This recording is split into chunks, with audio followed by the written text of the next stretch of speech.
आप कोई लाइन बोलो दिल टूटे पे। वफाओं के सिले कम ही मिले, खुशी के बदले गम ही मिले।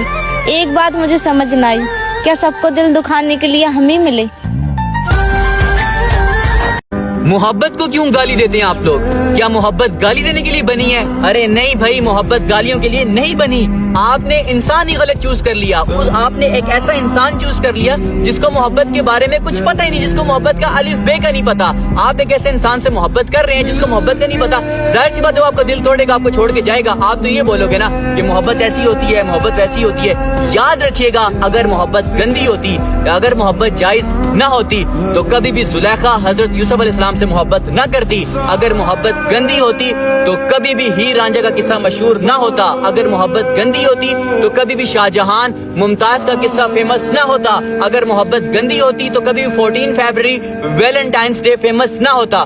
मोहब्बत एक बहुत खूबसूरत एहसास है, मोहब्बत एक बहुत खूबसूरत रिश्ता है। ये तो लोग यहाँ के घटी हैं जो मोहब्बत के नाम पे फ्रॉड करते हैं, मोहब्बत के नाम पे स्कैम करते हैं। पहले आपसे बातें करते हैं, फिर आपको वादे करते हैं कि हम आपके साथ रहेंगे, लेकिन एट द एंड आपको छोड़ के चले जाते हैं। क्यों? क्योंकि उनकी औकात ही नहीं होती कि वो आपके साथ रह सके। तो इसमें आपने मोहब्बत को गाली नहीं देनी, आपने उस इंसान को बुरा बोलना है जिसने आपके साथ चीट किया, जिसने आपकी मोहब्बत में आपके साथ फ्रॉड किया। तो इसलिए कभी मोहब्बत को गाली मत दीजिएगा। हमेशा ऐसे इंसान से मोहब्बत करें जिसको अपनी माँ से मोहब्बत हो। जिसको अपनी माँ से मोहब्बत होगी ना, वो कभी भी आपका दिल नहीं तोड़ेगा। और जिसको अपने अल्लाह से मोहब्बत होगी ना, वो कभी भी आपका दिल नहीं तोड़ेगा। ये मेरी बात याद रखिएगा। अगर आपको यकीन ना आए तो मैं कहता हूँ मेरे मुंह पे आके लानत भेज देना। एक वक्त था जो हमें ठुकरा दिया गया था, आज वही लोग अपनाने की कोशिश कर रहे हैं। हम मोहब्बत में माथों को चूमने वाले लोग, उसे पसंद थे होठों को चूमने वाले लोग। किसी दिन मेरे हाथों से मारे जाएंगे, ये रात में तेरी फोटो को चूमने वाले लोग। किसी की बेटी के साथ गलत करने से पहले 100 बार सोच लेना, क्योंकि मेरी अम्मी कहती है मर्द अपनी जवानी में अपनी बेटी का नसीब लिखता है। इंतजार क्या होता है, कोई हमसे पूछो यार। उस इंसान का नंबर होते हुए भी उसे कॉल या मैसेज नहीं कर सकते। सच कहूं तो मेरा इंतजार उसके मैसेज कॉल का मोहताज नहीं। मेरा इंतजार तन्हा है, अकेला है, और मुझे इसे जीने में मजा आता है। इंतजार क्या होता है, कैसा होता है, मुझसे पूछो। मुझे पता है कि वो इंसान नहीं आने वाला, फिर भी उसका ही इंतजार है, उससे ही प्यार है, और न जाने ये कब तक रहेगा। और इंतजार में अकेले करने के लिए तैयार। मेरा इंतजार उस इंसान का भी मोहताज नहीं। मैं अपनी दिल की खुशी के लिए करता हूं। वो इंसान जानता हूं कि मेरा नहीं है, मेरे पास आएगा भी नहीं, मुझे नहीं पता, फिर भी मैं करता हूं। पता है क्यों? क्योंकि मैं मोहब्बत करता हूं, एक तरफा ही सही, लेकिन करता हूं यार। आज इंतजार करता हूं, कल करता हूं, हमेशा करूंगा, बिकॉज प्यार करता हूं मैं। मेरा इंतजार उसके प्यार का मोहताज नहीं, उसके आने का मोहताज नहीं, उसके जाने का मोहताज नहीं। मेरा इंतजार तन्हा है, अकेला है, और इसे पूरी जिंदगी कर सकता हूं मैं उस एक इंसान के लिए जो अब मेरा नहीं है, ये जानते हुए भी। क्या होता है मुझसे पूछो, कितना दर्द होता है, फिर भी खुश है। मर्द सुबह जल्दी उड़ सकता है, कर्जे में डूब सकता है, कंगाल बन सकता है, अकेला हो सकता है, लेकिन फिर भी वो खुद पर विश्वास रखता है कि एक दिन वो सब ठीक कर देगा। यही असली मर्द की पहचान होती है। हालात चाहे जैसे भी हो, वो अपने माथे पर एक लकीर तक आने नहीं देता। शायद इसे ही मर्द कहते हैं। अगर आप मेरी बात से सहमत हो तो कमेंट में यस लिखकर जरूर जाना। एक बाजार में सिर्फ 500 रुपए में गुलाम बिक रहा था। इतने में एक अमीर आदमी का वहां से गुजरना हुआ। आदमी ने सोचा सिर्फ 500 रुपए में गुलाम बिक रहा है, इतना सस्ता, चलो खरीद लेता हूं। वो गुलाम के पास गया और पूछा कि तुम इतने सस्ते में गुलाम कैसे बेच रहे हो, कामचोर है क्या?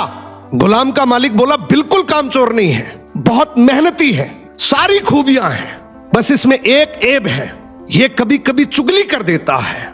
आदमी ने मन ही मन सोचा कि घर में मैं और मेरी बीवी तो है, अगर ये चुगली करेगा भी तो किससे करेगा, खरीद लेता हूं। खरीद कर गुलाम को घर ले आया। कुछ दिनों तक तो गुलाम ने बहुत अच्छे से काम किया, लेकिन फिर एक दिन उसे चुगली का कीड़ा काटा।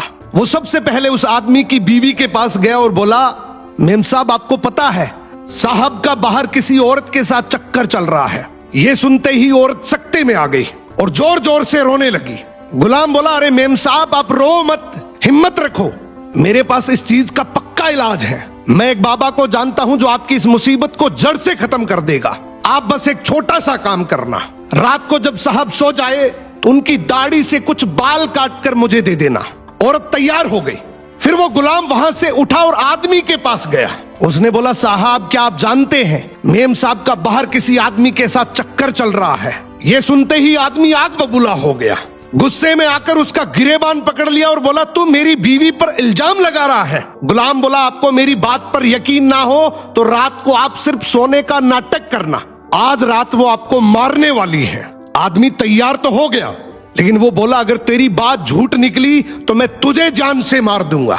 रात हुई, आदमी ने सोने का नाटक किया।